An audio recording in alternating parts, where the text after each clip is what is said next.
खबरों में फिलहाल इतना ही। और भी खबरों की अपडेट्स के लिए आप देखते रहिए न्यूज़ 9 इंडिया।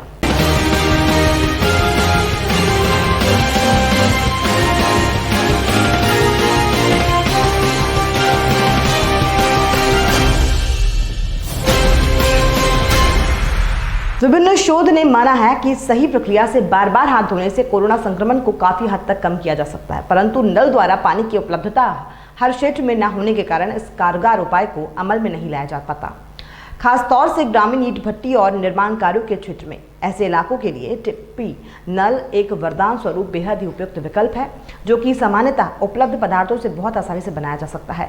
खास बात यह है कि यह पैडल द्वारा संचालित होने के कारण एक व्यक्ति से दूसरे व्यक्ति के हाथ में संक्रमण की गुंजाइश भी खत्म हो जाती है। इसी संकल्पना को ध्यान में रखते हुए हमारे खंडवा जिले में टिप्पी नलों की उपलब्धता सुनिश्चित की गई है, जिसकी शुरुआत हुई पंधाना जनपद पंचायत की ग्राम पंचायत मांडवा से।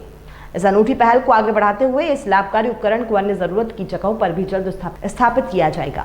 थाना कुड़ीला 73 लीटर अवैध भट्टी महुआ की देसी शराब और उक्त शराब निर्माण में प्रयुक्त होने वाला लहान और भारी मात्रा में प्लास्टिक के केन जब्त कर नष्ट किए गए और एक आरोपी को गिरफ्तार किया है। लॉकडाउन के दौरान पुलिस अधीक्षक टीकमगढ़ अनुराग सुजानिया शराब निर्माण और परिवहन के विरुद्ध अभियान चलाया जा रहा है, जिसके तहत थाना प्रभारी कुड़ीला को मुखबिर से सूचना प्राप्त हुई कि ग्राम हीरापुर के मौजा बंगाली भाटा क्षेत्र में अवैध शराब निर्माण का कार्य चल रहा है। थाना प्रभारी कुड़ीला ने पुलिस अधीक्षक टीकमगढ़ अनुराग सुजानिया को सूचित किया है और आवश्यक दिशा निर्देश प्राप्त किए हैं। मुखबिर के बताए गए क्षेत्र पर रेड की गई, जहां बिट्टू खान निवासी ग्राम हीरापुर और शिवा उर्फ सोहेल खान निवासी ग्राम हीरापुर के द्वारा अवैध कच्ची महुआ की शराब बनाने का कार्य किया जा रहा था। मौके से शिवा उर्फ सोहेल खान के कब्जे से 73 लीटर अवैध कच्ची महुआ की शराब और काफी मात्रा में प्लास्टिक के डिब्बों में लहान और कच्ची महुआ की शराब बनाने के औजार बर्तन जब्त किए हैं। जाकर शिवा उर्फ सोहेल खान निवासी हीरापुर को गिरफ्तार किया गया है। बिट्टू खान निवासी हीरापुर मौके से भाग गया, जिसकी तलाश जारी है।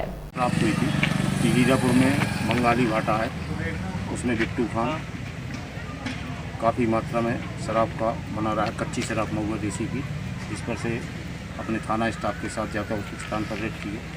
ये 2 लोग मिले थे, तो 2 लोग दिखाई दिए जो पुलिस को वाहन के देखकर भागे, जिसमें से एक पकड़ा गया, जिसने अपना नाम शहबाज और सुहेल खान बताया है। भागने वाले का नाम अपने भाई का नाम बिट्टू खान बताया, जो नहीं मिला है। जिनके कब्जे से वहाँ जो कपड़ा बना था, ये 73 लीटर करीब कच्ची देसी महुआ की शराब हाथ की बनी हुई मिली हुई है और काफ़ी मात्रा में जो बनाने का सामान है, बर्तन वगैरह हैं, लहान वगैरह है, ये काफ़ी अधिक मात्रा में मिला हुआ है, जिस पर कार्रवाई 34 महानगरों से नगर और कस्बों में पहुंचे कोरोना वायरस ने अब ग्रामीण क्षेत्रों में भी दस्तक देना शुरू कर दी है। दीपालपुर मुख्यालय से 13 किलोमीटर दूर की दूरी पर स्थित गांव कटकोदा में रविवार 24 मई को कोरोना पॉजिटिव मरीज की पहचान हुई। उक्त मरीज की उम्र लगभग 80 वर्ष की है, जो कि सेवानिवृत्त शिक्षक है। वे 1992 से दिल के मरीज हैं और उनका उपचार तभी से चल रहा है। उन्हें बीते 6 दिन पूर्व बुखार आदि की शिकायत हुई थी, जिसके चलते परिजन उन्हें उपचार हेतु इंदौर के राष्ट्रीय अपोलो हॉस्पिटल लेकर गए थे, जहाँ बीते 5 दिनों से उनका उपचार चल रहा है। कोरोना के लक्षण दिखने पर हॉस्पिटल द्वारा उनका कोरोना सैंपल लिया गया था, जिसकी रिपोर्ट आज सुबह आई है, जिसमें वे कोरोना पॉजिटिव पाए गए हैं। उनकी ट्रैवल हिस्ट्री बिल्कुल नहीं है। लॉकडाउन के दौरान वे घर पर ही थे। 2 सप्ताह पूर्व उनके सेक्रेटरी पुत्र को भी दिल का दौरा आया था, जिनका उपचार भी इंदौर के अपोलो हॉस्पिटल में हुआ था। उनकी खैरियत जानने के लिए भी ग्रामीण जन और नाते रिश्तेदारों का उनके यहाँ आना जाना लगा हुआ था। उक्त परिवार का ग्राम कटकोदा में अपना ही एक आवार यानी गली है, जिसमें 100 सदस्य रहते हैं और सभी का एक दूसरे के यहाँ आना जाना लगा हुआ रहता है, जो चिंता का विषय है। ग्रामीणों के मुताबिक उक्त परिवार दीपालपुर में मेडिसिन लेने और उपचार के लिए भी आया था।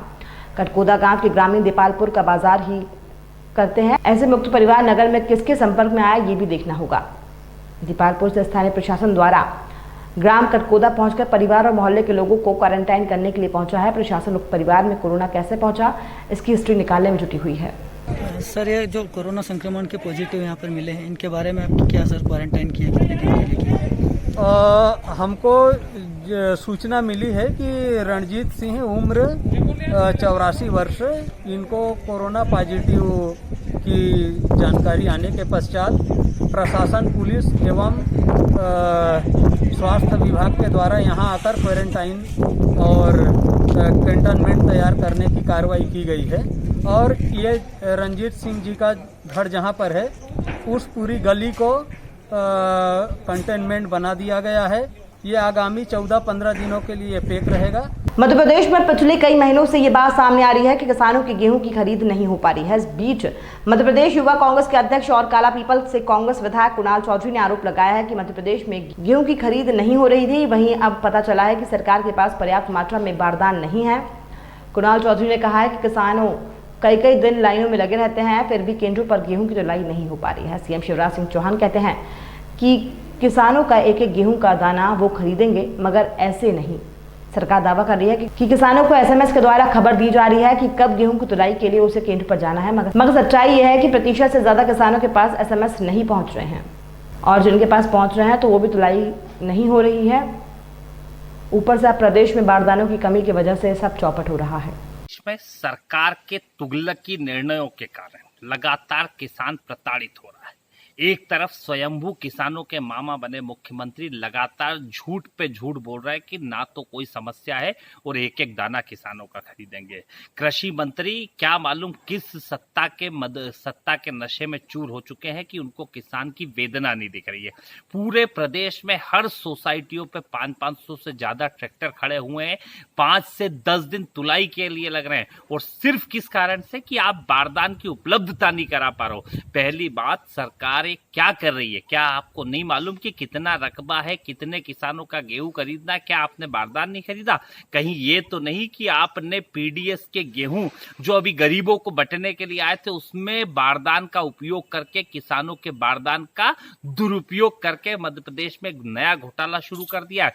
फिर बार बार जो तुगलकी फरमान आपके कि सोसाइटियों में तुलाई आपकी गलती से नहीं हो पा रही, एसएमएस आप गलत भेजते हैं, आपके तुलावटी का खराब काम करते हैं, सोसाइटियों में आपके कर्मचारी खराब काम करते हैं और बारदान आप नहीं पहुंचाते। और जब किसान 6 दिन बाद नंबर पे पहुंचता है तो उसे जाता है कि आपका एसएमएस इनवैलिड हो चुका है।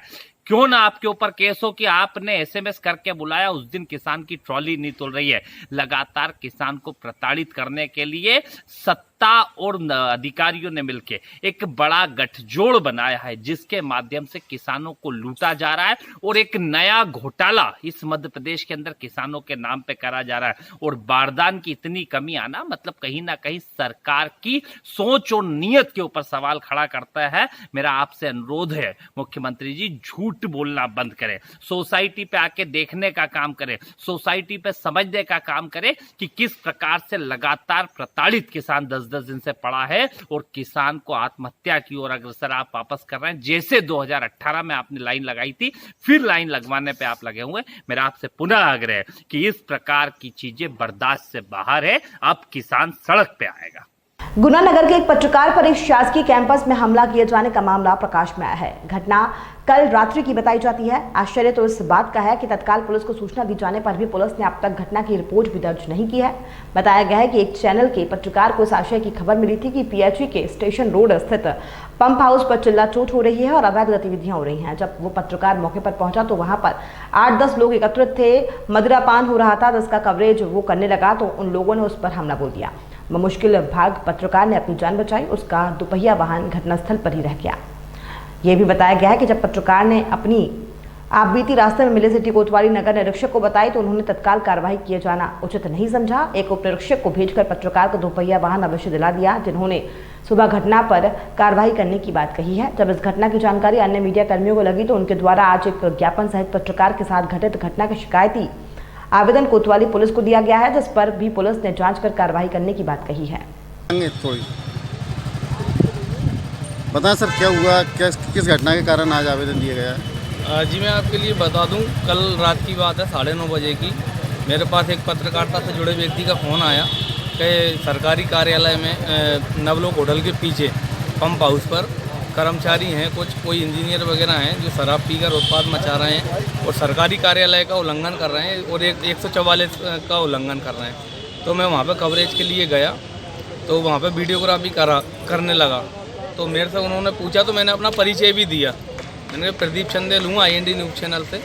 उसके बाद उन्होंने मुझ पर नाम सुनने के बाद मुझे गालियाँ देने लगे और पत्रकारिता के नाम से गालियाँ देने लगे चैनल वालों के लिए कि हम तुम्हारी चैनलगिरी सब निकाल देंगे यहीं। तो हम मेरे से चेंटे वो, तो जैसे तैसे हम लोग वहाँ से अपनी जान बचाकर भागे। हमने वहीं से दौड़ लगाई। जब जेस्तम चौराहे पे जाके हमने दम लिया, उसके बाद मैंने अर्जेंटी सिटी कोतवाली थाना प्रभारी को अवगत कराया। तो सिटी कोतवाली थाना प्रभारी ने वहाँ पर ज्योति जी को भेजाया। ज्योति जी ने मेरी मोटरसाइकिल वहाँ से उठवाई। तो आपने दौड़ क्यों लगाई थी, क्या कारण था, क्या लोग पीछे पड़े थे आपके? पीछे भागे ना वो लोग, हमारे पीछे वो भागे, गाड़ियों से भागे वो पीछे, और हमें मारने के लिए उन्होंने हमला किया।